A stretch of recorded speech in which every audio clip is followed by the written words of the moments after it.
नमस्कार, मैं राकेश परमार और आप देख रहे हैं महत्वपूर्ण मुद्दा।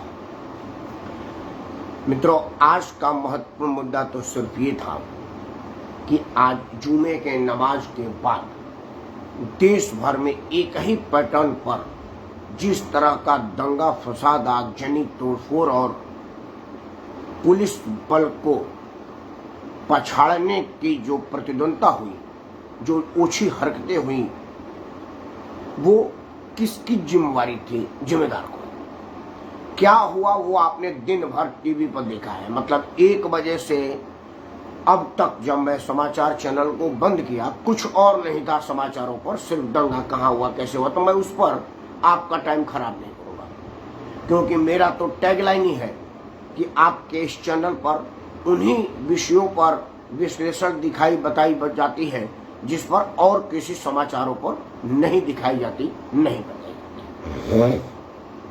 तो अगर मैं आपको दंगा ही बताऊं कि यहाँ दंगा हुआ, वहां दंगा हुआ, तो क्या ही, तो दिन भर आपने देखा ही है। मैं जो बताने जा रहा हूं वो किसी समाचार चैनल पर अगर आपको मिला हो तो मेरे को जरूर मेरे कमेंट बॉक्स में बताइएगा कि राकेश परमार ये वाली बात मैंने फलाना वाले समाचार पर देखा था। आप उसी को देख करके बोल रहे हैं। शुरू करते हैं। सबसे पहले जो आज ये हुआ दंगा फसाद, उसकी जिम्मेदारी मैं टोटल खुफिया एजेंसियों की फेलियर मानता हूं। भारत की जो खुफिया एजेंसी है, जिनके जिम्मे इन सब चीजों को जांचने की जिम्मेवारी है, वो या तो अपनी जवाबदेही से मुकरें, अपने कर्तव्य परायणता पे पिछड़े, या उन्होंने अपना रोल तो किया, सरकारें इस पर चुप रही। आप ये कह सकते हैं क्योंकि खुफिया एजेंसियां देश के प्रधानमंत्री और राज्य के मुख्यमंत्री को रिपोर्ट करती हैं और वो अति गोपनीय होता है। पुलिस महकमा और संबंधित कुछ अधिकारियों के अलावा सरकार में भी जो लोग होते हैं उनको भी इसकी सूचना नहीं होती है। जैसे मान लिया अगर कोई उत्तर प्रदेश की सूचना होगी खुफिया, तो उत्तर प्रदेश के बहुत सारे मंत्रियों को इसकी जानकारी नहीं होगी।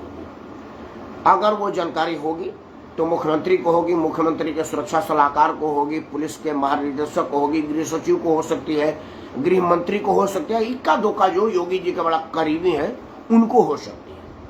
रुद्र प्रताप आते ही मुझको अपना निर्देश जारी कर दिया, बता देते हैं इनका तो एज यूजुअल सरकार के विरोध में ही होगा, लेकिन विरोधों का भी सम्मान है। रुद्र प्रताप को शुभाशीर्वाद देते हुए मैं इनकी वक्तव्य पढ़ता हूँ।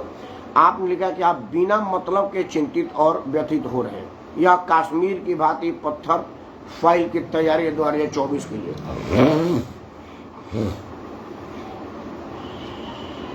रुद्र प्रताप, मुझे और आपको दोनों आदमी को चिंतित होना चाहिए, चाहे वो 2024 का कश्मीर फाइल की तैयारी हो या 2022 का सत्यानाश की शुभारंभ हो। सामाजिक कार्यकर्ता होने के नाते, समाज के शुभचिंतक होने के नाते मुझे चिंता करनी है और आप ही जैसे लोगों के चिंता को कंसर्न करके ये कार्यक्रम रखा है और इस पर विश्लेषण कर रहा हूँ। आपने भी दिन भर समाचार चैनलों को देखा होगा, आपके घर में भी टीवी है, और मैं जो बोल रहा हूँ आधे घंटे मेरे साथ भी रहिए और अंत में जरूर बताइएगा कि जो मैं कहा हूँ क्या किसी समाचार चैनल पर आया था। कृपया जरूर मुझे मार्गदर्शन करिएगा। तो मित्रों, प्रधानमंत्री को भी जो सूचना मिलती है उनके कुछ लोगों के अलावा किसी को पता नहीं होगा, तो मैं कैसे अंदाज लगाऊं कि खुफिया एजेंसियों ने इस बात की सूचना उनको दी थी कि नहीं दी थी। मैं चिंतित इस बात पर हूं कि एक ही पैटर्न, जो पैटर्न लिटे अपनाती है, जो पैटर्न अलकायदा अपनाती है, जो पैटर्न अलग अलग देशों के नामजद आतंकी संगठन अपनाते हैं, ऐसे पैटर्न पर देश भर में हंगामा हुआ। मतलब नाबालिग बच्चों के हाथ में पत्थर देके आगे कर दो कि अगर कोई पुलिस बल प्रयोग होती है तो बच्चों का सर फूटेगा, माथा फूटेगा या मरेंगे, और इसको मोबाइल पर वीडियो बना करके संयुक्त राष्ट्र में दिखाया जाए, दुनिया में प्रचार किया जाए कि भारत में मासूम बच्चों पर गोलियां चलाई गई, और उसके पीछे से आप हंगामा करें। हंगामे की तासीर, उसकी डेंसिटी आप इसी से अंदाज लगाइए कि उत्तर प्रदेश के एडीजी महोदय प्रयाग में निकले थे। एडीजी सीधा सीधा कार्रवाई में हिस्सा नहीं लेते। डीजीपी, एडीजी, आईजी स्तर के लोग इन सब ऑपरेशनों में सीधा भाग नहीं लेते। एसपी स्तर तक लोग सीधा आ सकते हैं। पुलिस अधीक्षक मतलब सुप्रिंटेंडेंट ऑफ पुलिस सड़कों पर कमांड करने के लिए आ सकते हैं, रोड पर आ सकते हैं, भीड़ नियंत्रण करने के लिए डंडा उठा सकते हैं, टीयर गैस की गोली चला सकते हैं, फायर की जरूरत पड़े तो फायर कर सकते हैं। लेकिन जब एसपी स्तर से ऊपर के हो जाएंगे तो वो सीधे ऑपरेशन में निर्देशित करेंगे, स्वयं ऑपरेशन में भाग नहीं। मतलब जो DGP additional director general of police Prayag के सड़कों पर निकले होंगे, या तो उनका कोई निजी दौड़ा होगा या भीड़ को देखने के लिए, सिचुएशन को समझने के लिए। चूंकि योगी आदित्यनाथ का उत्तर प्रदेश में सरकार है और कनिष्ठ लेकर के वरिष्ठ पुलिस महकमा के लोगों को योगी जी ने सक्रिय कर रखा है। दंगा नियंत्रण पर उनका बड़ा निपुण और बढ़िया व्यवस्था है अंकुर जी को सुबह सुबह, और उनका जीरो टॉलरेंस वाला नीति है। तो हो सकता है एडीजी साहब जोगी जी के मनसा को भाप करके स्वयं स्थिति को संभालने, देखने, आंकने के लिए सड़क पर निकले हो। उनके गाड़ी पर पथराव और उनके निजी सुरक्षा गार्ड को घायल करना ये बताता है कि आतंकी संगठनों ने कितनी गहरी साजिशें रची थी। मैं खुफिया एजेंसियों की फेलियर इसलिए कह रहा हूं कि ये कोई एक जगह का मामला है नहीं कि किसी 1, 2, 3, 4 जगह में हो गया। ये मेरे बलिया, छपरा, गाजीपुर, आजमगढ़, आरा, बक्सर जैसे छोटे छोटे जिलों में भी सेम पैटर्न था। मतलब जुमे का नमाज में आना है, बच्चों को आगे करना है, उनके हाथ में पत्थर देना है और पुलिस बल पर पथराव करना है। यही बात दिल्ली महानगर में हुआ, यही बात बॉम्बे, कलकत्ता, मद्रास, यही बात आंध्र प्रदेश, तेलंगाना में हुआ। सबसे बड़ा सोचने वाली बात है कि केरल, जो कि ऑलमोस्ट इस्लामिक राष्ट्र घोषित हो चुका है भारत के अंदर, वो है नहीं। वहां पर इस्लामिक परचम लहराया जा चुका है। वहां पर मुस्लिम त्योहार को राष्ट्रीय त्योहार और भारतीय त्योहारों पर किसी तरह का गुंजाइश नहीं जैसा वातावरण है, कम्युनिस्ट का शासन है वहां। लेकिन केरल में इस तरह का कोई बवाल की सूचना नहीं मिली। मतलब जहां एक तरह से इस्लाम का वर्चस्व स्थापित हो चुका है, वहां पर इस तरह की सूचना नहीं मिली। चिंता का विषय यही है कि क्या मुस्लिम संगठनों को लगा कि भाई केरल तो अपने हाथ में ही है, यहाँ पर अस्थिर करके कोई मामला क्या होगा। जहां पर अस्थिर करना हो वहां करिए। सोचिए कहां कहां कोहराम ज्यादा था। उत्तर प्रदेश में बहुत ज्यादा था, कहने को पश्चिम बंगाल में था, लेकिन वहां की फुटेज देखने को मिला कि पुलिस वाले पीछे हट रहे हैं और दंगाई उन पर पथराव, गोली बारूद तक, यहां तक कि हैंड गोला तक बंगाल में छूटा है। उत्तर प्रदेश में जरूर पुलिस संघर्ष करती हुई दिखी, टीयर गैस छोड़ी, लाठी गैस छोड़ी, लाठी चलाई, मतलब बल प्रयोग किया और दंगा नियंत्रण करने का ईमानदार प्रयास किया। लेकिन ये सब क्यों हुआ? नूपुर शर्मा के बयान से। अगर ऐसा आप सोच रहे तो आप गलत सोच रहे हैं। देखिए, ये सारा का सारा बवाल नूपुर शर्मा के बयान से नहीं हुआ है, क्योंकि नूपुर शर्मा के बयान देने के 10 दिन बाद तक कुछ भी नहीं हुआ था। कोई मुस्लिम संगठन ने एक शब्द भी नूपुर शर्मा के विरुद्ध नहीं कहा था। कुछ भारत में ना होता देख भारत के दुश्मनों के कान खड़ा हुआ कि भाई भारत के अंदर से तो कुछ हो ही नहीं रहा है। फिर उन्होंने अपने मतहत करने वाले कुछ देश, जैसे कतर हुआ, कतर पश्चिमी देशों का गुलाम है, उसको पश्चिमी देश पर निर्भर रहना, उसकी अर्थव्यवस्था डमाडोल है, जनसंख्या भी बहुत कम है, उसके पास गोला बारूद और सलाह खुद का कुछ नहीं है। मतलब वो बिल्कुल कुछ भी नहीं है। अगर उसके हाथ से तेल हटा दिया जाए तो वो भिखमंगे वाली स्थिति में। कतर अमेरिका पर डिपेंड है। भारत का विदेश नीति इस वक्त इतना शानदार है कि हम अमेरिका के झांसे में नहीं आ रहे हैं, ना ही उसके पिछलगू होने की दिखावा कर रहे हैं। हमें नहीं लग रहा है कि हम उसके पिछलगू हैं। उसी तरह से रूस भी हम पर दबाव नहीं बना रहा है। इंग्लैंड, फ्रांस, जापान, चीन, कोरिया, कोई भी महाशक्ति हमको डोमिनेट नहीं कर पा रही है। इस स्थिति से अब स्थिति ये है कि भारत का एक अपना स्वतंत्र राष्ट्र, संप्रभुत्व राष्ट्र की छवि बनी हुई है। इसका जीता जागता प्रमाण हुआ कि भारत ने रूस यूक्रेन युद्ध के दौरान दुनिया के सारी शक्तियां रूस पर पाबंद लगा दी थी। उन पर कई तरह का रोक लगा दी थी। इस स्थिति में भारत ने रूस से पेट्रोलियम पदार्थ सब्सिडाइज रेट में खरीदने का हिम्मत किया। अमेरिका की हैसियत नहीं हुई कि वो भारत को आंख दिखा दे कि भाई आप इस स्थिति में रूस से पेट्रोलियम पदार्थ क्यों खरीद रहे हैं। उसकी स्थिति ये हुई कि भारत ने जो सस्ती दर पर पेट्रोलियम पदार्थ खरीदा, उस वजह से भारत में पेट्रोल का रेट सस्ता करने का मौका मिला। आज स्थिति यह है कि जो गल्फ कंट्रियां हैं, जिनको अपने पेट्रोलियम पर वर्चस्व स्थापित करने की जुनून है, उनको अब लग रहा है कि अगर इसी तरह का स्थिति बनेगा तो उन्हें इस बात का आकलन है, अंदाजा है कि रूस का पेट्रोल जितना है उतना गल्फ कंट्री सारा मिला दे तब भी रूस के पास पेट्रोलियम पदार्थ ज्यादा है। उनको ये भी पता है कि रूस जिस रेट में पेट्रोलियम प्रोडक्ट दुनिया को देता है, उससे कई गुना ज्यादा रेट में गल्फ कंट्रियां पेट्रोलियम पदार्थ बेचती हैं। भारत का सबसे ज्यादा पेट्रोलियम पदार्थ खरीदने का है यूएई से, दुबई से, कतर, इराक और ईरान से। इन लोगों से तेल हम वर्षों से खरीदते आ रहे हैं। जब से हमारे तेल की जरूरत पड़ रही है, हम इन्हीं देशों पर निर्भर रहे हैं। तब से इन लोगों का मोनोपोली चलता आया है। अमेरिका को यही लगा कि इस स्थिति में, क्योंकि तेल एक ऐसा चीज है कि आप कल ले आइए और आज इस्तेमाल करें, ऐसा नहीं होता। तेल कच्चा तेल आता है जिसका शोधन करना पड़ता है रिफाइनरी में। देश में अलग अलग रिफाइनरी है। हमारे बिहार में बरौनी रिफाइनरी है, उत्तर प्रदेश में हमारे मथुरा रिफाइनरी है। देश के कई जगह रिफाइनरी है जहां से उसका शोधन करके, रिफाइन करके उसमें से पेट्रोल, डीजल, क्रूड, केरोसिन और ये कुकिंग गैस उसी में से निकलता है। वो एक ही चीज में से सारी चीजें निकलती हैं और अपने देश भर में सप्लाई होता है। तो आज अगर रूस से आता है तो ये आज ही नहीं आएगा, सालों महीनों हफ्तों लग जाता है। समुद्री मार्ग से आता है और समुद्री जहाजें सैकड़ों कंटेनर तेल की बैरल तेल लेकर के चलती हैं। वो बहुत धीरे धीरे चलती हैं। मतलब ऐसा नहीं है कि वो हवाई जहाज है, सवेरे रूस के मास्को से उड़ा और दोपहर को दिल्ली में आ गया, ऐसा नहीं होता।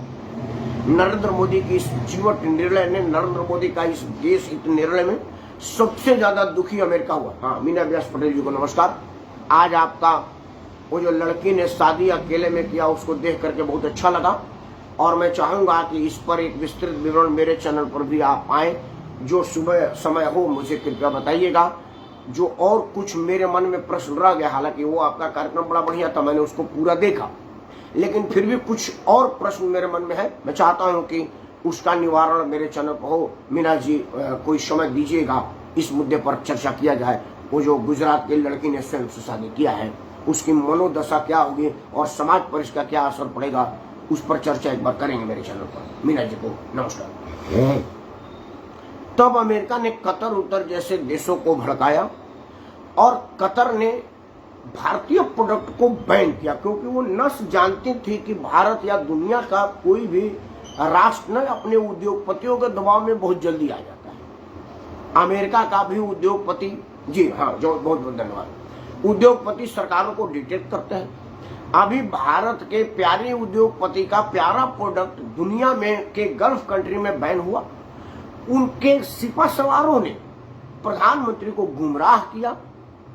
आनंद फानन में प्रधानमंत्री से गलत बयानी होगी, मैं उसको गलत बयानी का दर्शन में दूंगा, और प्रधानमंत्री इस मामले में इंटरफेयर कर दिया। आप ध्यान दीजिए कि जिस दिन नुपुर शर्मा ने यह बयान दिया था, उसके 10 दिन बाद तक कुछ नहीं हुआ था। ये सारा घटनाक्रम बढ़ा जब माननीय प्रधानमंत्री इसमें आए, नुपुर शर्मा को पार्टी से बर्खास्त किया गया, तब जाकर के ये सवाल और बवाल दोनों बढ़ा। सवाल ये कि सिर्फ बर्खास्त करने से क्या होगा, उसको गिरफ्तार कीजिए, और बवाल ये कि ये अपना जोर आजमाइश लगाने का एक मौका मिल गया। मुसलमान इस देश का हर बार अपना वर्चस्व साबित करने का मौका ढूंढता है। गाहे बगाहे वो अपने आप को नापता रहता है, खुद को जांचता रहता है। सीए के मुद्दे पर उसने अपने आप को साबित किया कि वो जो चाहता है वो होता है। दिल्ली के दिल में महीनों दिन तक बैठा रहा और कोई उसका कुछ नहीं कर सका। आपने CIA में देखा, CAA में देखा, सिटीजन अमेंडमेंट में देखा, आप NRC में देखा, नेशनल रजिस्टर ऑफ पॉपुलेशन वाला में देखा। उस चीज में आप लोगों ने देखा कि मुसलमान अपने आप को अपने वर्चस्व को, अपनी एकता को और अपने अलग होने को साबित किया। आज देश भर में जो बवाल हुआ उसमें एक सबसे खतरनाक जो चीजें देखने को मिली वो ये नहीं कि बच्चों के हाथ में पत्थर लेकर आगे किया गया और पीछे से बमबारी हुई, वो ये कि भारत का राष्ट्रीय ध्वज, भारत के आन बान शान का प्रतीक, हमारा तिरंगे के बीच में जो शांति का प्रतीक सफेद कलर लगा होता है, उसमें विकास का चक्र के प्रतीक जो चक्र लगा होता है उसको हटा करके वहां पर इस्लामिक स्लोगन लिखा गया। जैसे राज करेगा खालसा अपना लिखा है, उसी तरह से गजबाए हिंद जैसा कोई मंशा रहा होगा। मैं अरबी नहीं पढ़ता इसलिए मुझे मालूम नहीं को क्या लिखा था, लेकिन वही स्लोगन, उसी तरह का स्लोगन ISIS के झंडे पर होता है, वही तरह का स्लोगन अलकायदा के झंडे पर होता है और उसी तरह का स्लोगन इस पर भी था। तो क्या अलकायदा ISIS के जैसे मोटिवेशन से मोटिवेटेड लोग इस काम को अंजाम दे रहे थे या भारत का कोई राजनीतिक संगठन इसको अंजाम दे रहे थे? ये तो जांच एजेंसी बताएगी। मैं सिर्फ ये बताऊंगा कि ये नुपुर शर्मा के नाम पर उपजा हुआ एक बवाल का संयोग नहीं है, ये भारत स्टेट के विरुद्ध युद्ध है और ये युद्ध का प्रयोग है। क्योंकि आप क्या करेंगे कानून में, मैं छोटा मोटा कानून का विद्यार्थी होने के नाते अगर आप कोई अपराध करेंगे तो आपको दंड दिया जाएगा, लेकिन आप कितने को देंगे? देश का 20 करोड़ मुसलमान सड़क पर था और सबके सब तोड़फोड़ कर रहे थे। देश का 20%, पूर्व आयोजित था। मैं यही तो कह रहा हूं मीना जी कि ये पूर्व नियोजित था। खुफिया एजेंसी फेल थी या खुफिया एजेंसी ने रिपोर्ट दिया, सरकार ने उस पर कोई असर नहीं किया, इसलिए मैं बहुत ज्यादा खुफिया एजेंसी के विषय में नहीं बात करूंगा। खुफिया के LIA ने जरूर रिपोर्ट दिया होगा, क्योंकि जगह जगह पत्थर पड़ा हुआ था, हर जगह LIA के लोग घूमते रहते हैं, उन्होंने जरूर अपने सरकार को रिपोर्ट दिया होगा।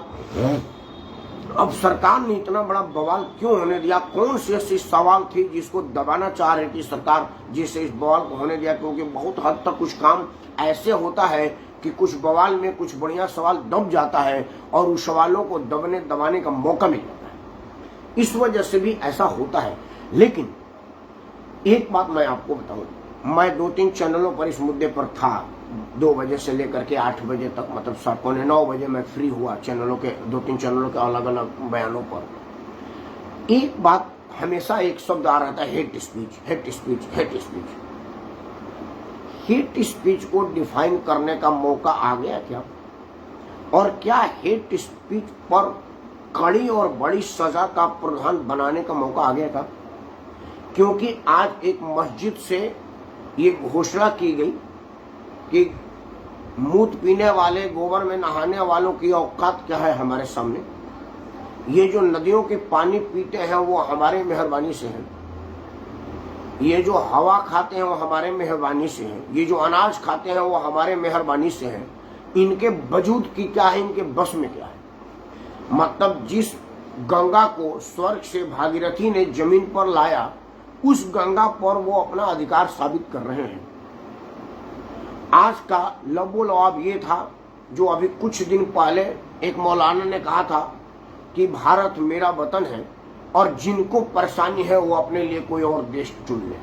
भारत के राष्ट्रीय ध्वज पर इस्लामिक और भड़काऊ स्लोगन लिख करके उन्होंने साबित किया कि ये तिरंगा मेरा है, आप अपने लिए कोई और रंग, कोई स्थान और कोई जगह ढूंढिए।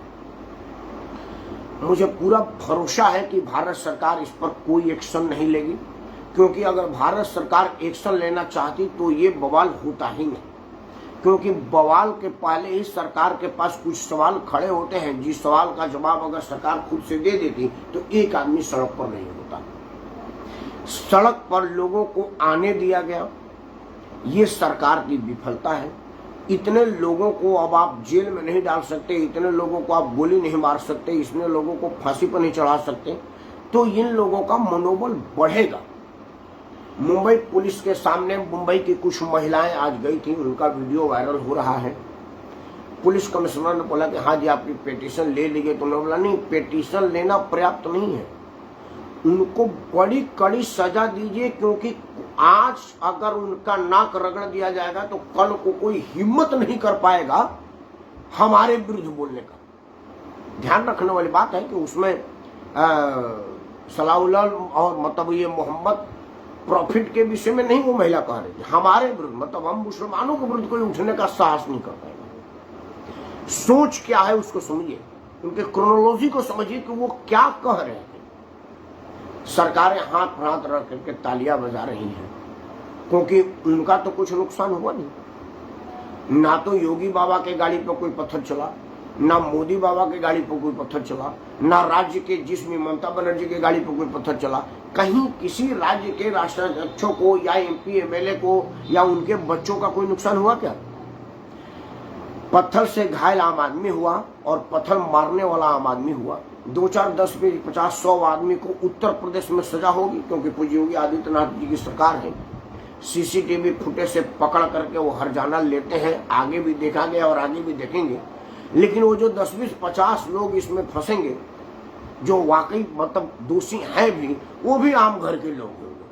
तो 10-20 आम लोगों की बलि अगर 20, 25, 30 करोड़ मुसलमानों में चढ़ जाती है तो उससे मुस्लिम समाज को कोई फर्क नहीं पड़ने वाला, बल्कि उनको और माइलेज मिलेगा ये रोज रोज टीवी पर बयान देने के लिए कि देखिए हमारे निर्दोष बच्चों को फंसा दिया गया, हमारे निर्दोष बच्चों को फांसी दी जा रही है। क्योंकि मुस्लिम समाज में एक चीज बहुत देखने वाली बात होती है, 2 तरह के मौलाना टीवी पाएंगे। पहला मौलाना आते कहेगा कि देखिए इस तरह की आतंकी कुकृत्य का मैं बिल्कुल समर्थन नहीं करता, इनको कड़ी से कड़ी और बड़ी से बड़ी सजा दी जाए। पहला स्टेटमेंट उसका यही होगा, और उसके कहने पर तुरंत सजा दी जाएगा। अगले दिन उसका स्टेटमेंट होगा कि ये सरकार मुस्लिम विरोधी हमारे निर्दोष बच्चों को फंसा रही है इसलिए कि वो मुसलमान है। 2 बातें उनका कहना होता है और देश के लोग ताली बजाएंगे। आपने देखा होगा कानपुर वाले दंगे में जिन लोगों का फोटोग्राफ्स आया था, वो स्वयं ये कह रहे हैं कि जी मैं दोषी हूं, स्वयं को दोषी मान रहे हैं और अपने आप को दोषी साबित कर रहे हैं। वो आकर के फोटो गर्मी में शिमला बनाने जा रहे हैं। ब्रजेश जी, शिमला तो गर्मी में बन जाएगा, योगी आदित्यनाथ के यहाँ तो ये संभव है, लेकिन आप समझिए कि 20-22 करोड़ मुसलमान इस देश में है, कितने लोगों को फांसी पे लटकाइएगा? आज तो सारा मुसलमान सड़क पर था, आज एक भी मुसलमान सड़क पर नहीं था ऐसा कोई था? वही मुसलमान सड़क पर नहीं होगा जो घर के अंदर से नेतृत्व कर रहा होगा, निर्देश दे रहा होगा, सामान मुहैया करा रहा होगा, या किसी कारण से असमर्थ होगा ना निकलने में, नहीं तो वो तन मन धन से सारे समर्थन में तो सड़क पर थे ही। तो इस बात का आप क्यों नहीं चर्चा करेंगे? मित्रों, वीडियो बड़ी और लंबी करने से कोई फायदा नहीं। 2 बातों के तरफ आपका ध्यान आकर्षित करके मैं ये वीडियो बंद करूंगा। सबसे पहला, इसका एकमात्र उपाय है सत्य सनातन धर्म में एकता। जब तक सनातन धर्म एक नहीं होगा तब तक इस तरह के गुंडाई का सामना नहीं किया जा सकता। इस आतंकी कार्रवाई में जो आज हुआ है, कल वीडियो में देखिए, आज भी मेरे साथ जो लोग भाजपा विरोधी दल के लोग थे, वो सब के सब लोग नूपुर शर्मा को दोषी बताने का प्रयास कर रहे थे। मतलब ये जो आज आतंकी सड़क पर थे उसको कहीं से आतंकी मानने को तैयार नहीं थे। वो ये कह रहे थे कि नूपुर शर्मा ने बयान गलत दिया। नूपुर शर्मा को गलत साबित करने में भगवान भोलेनाथ के प्रति अनाप शनाप बोलना, देवी दुर्गा के प्रति अनाप शनाप बोलना, माता लक्ष्मी के प्रति अनाप शनाप बोलना, हिंदू हो करके हिंदू धर्म के देवी देवताओं को गाली सरेआम टीवी पर देना कि मुसलमान उसको हो जाएगा, ये सोच सबसे खतरनाक सोच है। अंत में इस बात की शुभारंभ उसी दिन हो गई थी जिस दिन नरेंद्र मोदी ने ये स्टेटमेंट दिया था कि सबका साथ, सबका विकास और सबका विश्वास। जिस दिन उन्होंने सबका विश्वास का स्लोगन दिया, अपने मूल कैडर का विश्वास खो दिया। और आप कितना ही उनका विश्वास हासिल करने का प्रयास करें, वो विषैले लोग हैं, आपका नहीं हो सकते। आधी छोड़ पूरी को धावे, आधी मिले ना पूरी पावे वाली नीत मत अपनाइए। जो आपका है उसको संभाले रखिए और जो आपका नहीं है उसको प्रयास मत करिए अपना बनाने का, क्योंकि कहीं उसके पाने के चक्कर में आप इसको भी ना खो दें। ऐसे अब दबी जुबान से नहीं, खुली जुबान से ये चर्चा होने लगा है कि मोदी है तो मुमकिन है कि सबका विश्वास पाने के चक्कर में अपने लोगों का भी विश्वास खो दे, लेकिन अगर योगी है तो यकीन है कि वो सचमुच सबका विश्वास प्राप्त करेंगे और जो उनका अपना है उसके साथ विश्वासघात नहीं करेंगे। तो इसके पहले कि 130-135 करोड़ एक मस्त होकर के योगी योगी कहने लगे, मोदी जी को संभल जाना चाहिए, सुधर जाना चाहिए और कम से कम समझ जरूर जाना चाहिए। इन्हीं शब्दों के साथ मैं राकेश परमार भारत की इस बिगड़ी हुई दशा, देश की राजनीतिक दुर्दशा और मुस्लिमों के आक्रामक सोच का घोर विरोध करते हुए अपने वाणी को विश्राम देता हूं अभी तक के लिए। लेकिन अलग चलता रहेगा, अलग जगता रहेगा, आपको आवाज सुनाता रहूंगा। जय हिंद, वंदे मातरम, भारत माता की जय। और किस